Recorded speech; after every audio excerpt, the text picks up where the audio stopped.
मैं हूं संजय कथुरिया, प्रोफेसर बड़ा बिजनेस प्राइवेट लिमिटेड, और पर्सनल फाइनेंस के इस कोर्स की आज की वीडियो में मैं एक बहुत इंटरेस्टिंग टॉपिक डिस्कस करूंगा, जो है बाइंग वर्सेस रेंटिंग। कि घर आपको खरीदना चाहिए कि घर आपको रेंट पे लेना चाहिए।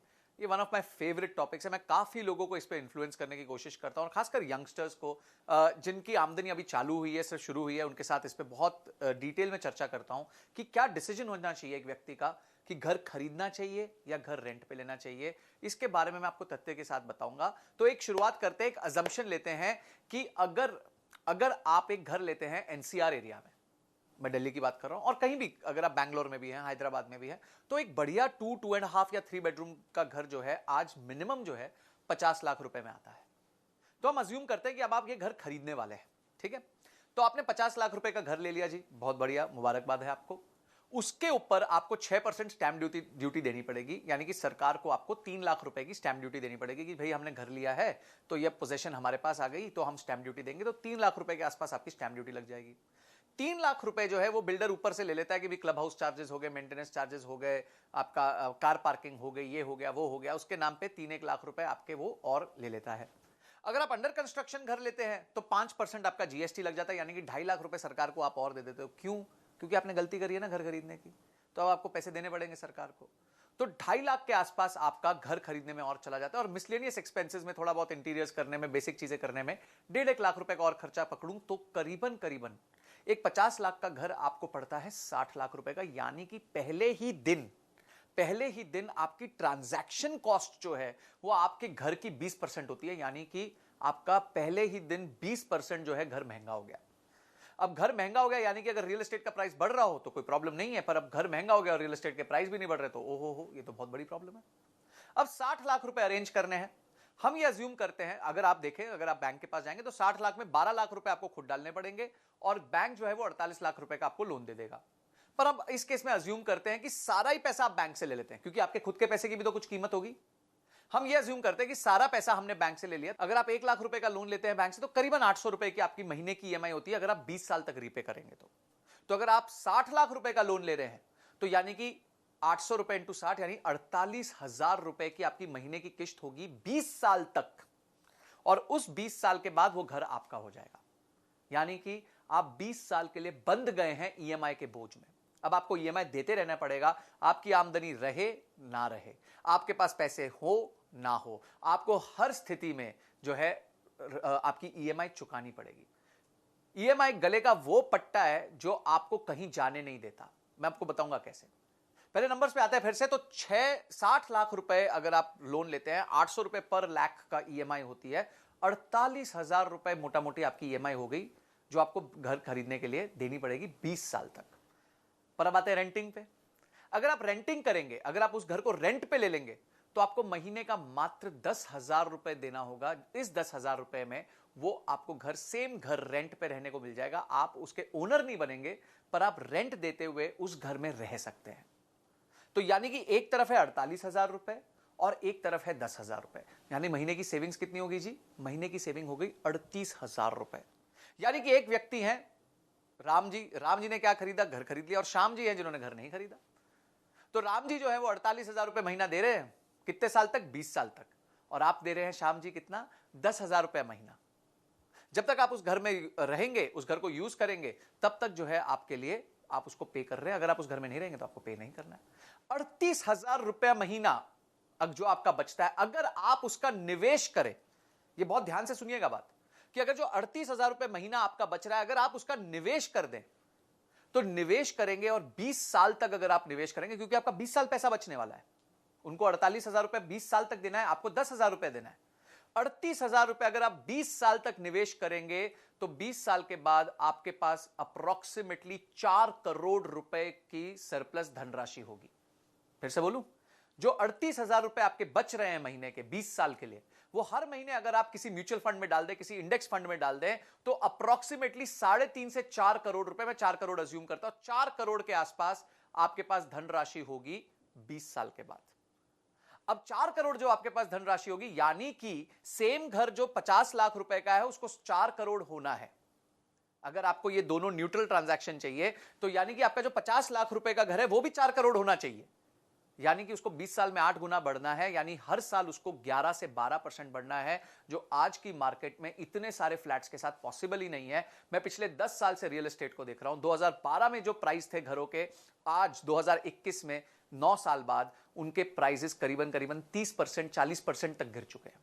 जी हां, जो प्राइस 2012 में थे उससे 30-40% कम, ज्यादा नहीं कह रहा हूं, कम आज वो प्राइसेस चल रहे हैं। तो क्या करना है जी?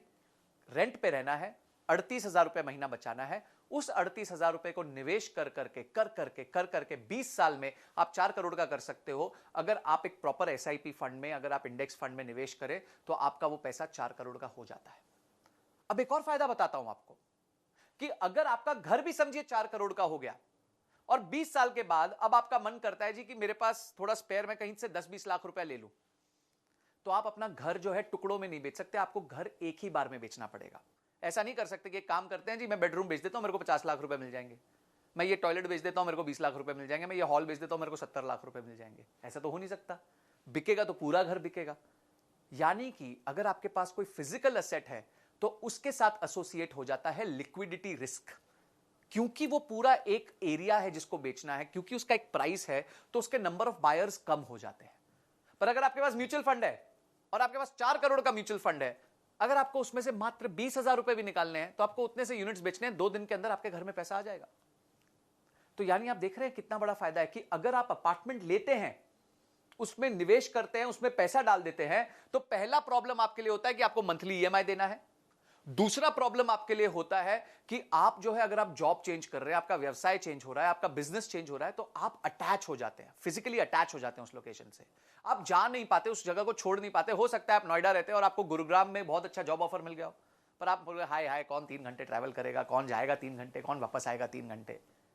तो ये सारी प्रॉब्लम्स हो जाती हैं अगर आप जो है घर लेके रखते। पर यही अगर आप रेंट पे होते तो ले, अरे वेरी गुड जॉब ऑफर, चलो उठ के बोरिया बिस्तरा लेते हैं, निकलते हैं और वहां घर ले लेते हैं, तो ट्रैवल भी कम हो जाएगा, थोड़ा रेंट ज्यादा दे देंगे, पर अपने को जॉब ऑफर भी बहुत अच्छा मिल रहा है। तो आपकी जो फिजिकल बाउंडेशन है वो खत्म हो जाती है अगर आप घर खरीदते नहीं है तो। और तीसरा सबसे बड़ा एडवांटेज है कि जब आप घर बेचना चाहते हैं तो घर बिकता नहीं, क्योंकि उसमें लिक्विडिटी रिस्क होता है, क्योंकि घर का प्राइस ज्यादा होता है। तो वो एक निवेश के एंगल से आपके लिए कोई काम नहीं आता, आपको कोई बेनिफिट नहीं देता। तो अगर इसी की जगह आपके पास कोई म्यूचुअल फंड पड़ा है और आप रेंट पे रह रहे हो और बचा हुआ पैसा म्यूचुअल फंड में डाल रहे हो, तो कभी आपको लिक्विडिटी चाहिए, इमीडिएटली लिक्विडिटी चाहिए, आप पे कोई कठिन समय आ गया तो कोई प्रॉब्लम नहीं है, आप इमीडिएटली कुछ पोर्शन म्यूचुअल फंड का बेच के पैसा निकाल सकते हो। ईएमआई अगर आपने नहीं दी, अगर आपने घर खरीदा हुआ है और ईएमआई नहीं दी, तो बैंक में डिफॉल्ट हो जाएगा, आपका सिबिल खराब हो जाएगा, आपको घर से बाहर निकाल दिया जाएगा।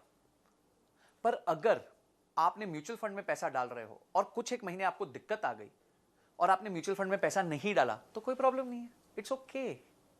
तो पॉइंट क्या है कि जितना आप फिजिकल एसेट खरीदोगे उतना आपके लिए वो लायबिलिटी बन जाता है, वो एसेट नहीं रहता, वो लायबिलिटी बन जाता है। और ये प्रॉब्लम इसलिए है क्योंकि भारत में जो ब्याज दर है वो 7 से 8% है, यानी कि जब आप लोन लेने जाते हैं तो आपको बैंक को 7 से 8% देना पड़ता है साल का, पर जब आप रेंट पे लेने जाते हैं घर तो आपको वो घर 1% या 2% पे मिल जाता है। आपको 50 लाख वाला घर 10,000 रुपए रेंट पे मिल जाता है, पर वही 50 लाख रुपए के घर के लिए जब आप ईएमआई देने जाते हैं तो आपको 48,000 रुपए की ईएमआई देनी पड़ती है। तो ये जो मेन डिफरेंस है, जो ये मेन गैप है, उस कारण से एक यंगस्टर को, एक व्यक्ति जो आज बिल्कुल यंग है, जो जिसको पता नहीं कि अभी मेरे करियर में और क्या जंप्स होने वाले हैं, जिसका मन हो सकता है कि कुछ सालों बाद मैं एमबीए करना चाहता हूं, ये सारी चीजें अगर आपके मन में हैं, अगर आप एस्पिरेशनल हैं, अगर आपको है कि भाई मैं फ्रीडम में रहूं, मैं एक जगह बंध के नहीं रहूं, तो मेरा सजेशन आपको यही होगा कि आपको कभी भी घर नहीं लेना चाहिए, आपको लेना चाहिए घर किराए पे, जिससे आप जो बचत कर सके उसको निवेश करें, उस पैसे को ग्रो करें और हमेशा अपने आप को लिक्विड रखें, because liquidity is the best thing. अगर आज आपके पास लिक्विडिटी है तो आप कोई भी डिसीजन ले सकते हो। अगर आज आपके पास जेब में 6 महीने के पैसे हैं, 12 महीने के पैसे हैं, तो आप अपना जॉब छोड़ के अपना पैशन परस्यू कर सकते हो।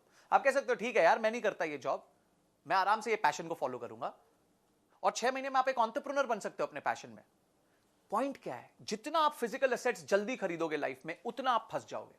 वंस अगेन, जितना आप फिजिकल एसेट्स जल्दी खरीदोगे लाइफ में, उतना आप फंस जाओगे। पहले क्या होता था, बड़े बुजुर्ग कहते थे कि भाई आपका घर जरूर होना चाहिए, उनकी बात भी सही थी, क्योंकि उस टाइम निवेश करने की अपॉर्चुनिटीज बहुत कम हुआ करती थी, बहुत कम घर भी बनते थे, बहुत ज्यादा घर नहीं बनते थे। पर आज क्या है, निवेश करने की अपॉर्चुनिटीज भी बहुत ज्यादा है और घर भी बहुत तेजी से बने जा रहे हैं। तो इतनी सप्लाई हो गई है कि उतनी डिमांड ही नहीं है, और डिमांड है नहीं, इस वजह से सप्लाई कंज्यूम नहीं होती, इसलिए प्राइस नहीं बढ़ रहा।